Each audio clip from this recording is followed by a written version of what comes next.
জঙ্গলের রাজা বাঘকে জিজ্ঞেস করা হলো যে তোমার থেকে তো বড় বড় জানোয়ার এই জঙ্গলে আছে, জিরাফ লম্বাই তোমার থেকে অনেক উঁচু, হাতি ওজন দিলে তোমার থেকে অনেক বেশি হবে, চিতা আছে যার বুদ্ধিমত্তা অনেক ভালো, শিয়ালের বুদ্ধিমত্তা বেশ ভালো, তুমি কেন এই জঙ্গলের রাজা?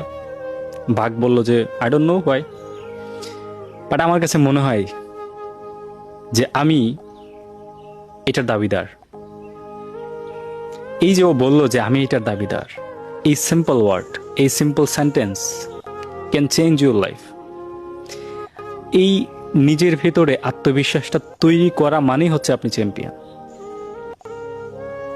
একটা হাতির সাথে যদি একটা বাঘের মোকাবেলা হয়, হাতির পায়ের নিচে পড়লে বাঘ মারা যাবে নিশ্চয়ই, জিরাফের সাথে উঁচু সে পারবে না। তারপরে ওই বাঘের যে অ্যাটিটিউড, আত্মবিশ্বাস, এটা তাকে জঙ্গলের রাজা করেছে। সুতরাং আপনি আপনার ভেতরে লিডারশিপ কোয়ালিটিটাকে যদি বিলিভ করেন, আপনার ব্যাকগ্রাউন্ডে কোনো ফ্যামিলি ব্যাকগ্রাউন্ড লাগবে না, আপনার কোনো টাকা পয়সা লাগবে না, আপনার স্মার্ট হতে হবে না, আপনাকে লম্বা হতে হবে না, আপনাকে হাতির মতো ওজনে বেশিও হতে হবে না। একটা জিনিসের দরকার, সেটা হচ্ছে অ্যাটিটিউড, সেটা হচ্ছে আত্মবিশ্বাস। তাহলে আপনি এই পুরো পৃথিবীকে শাসন করতে পারবেন।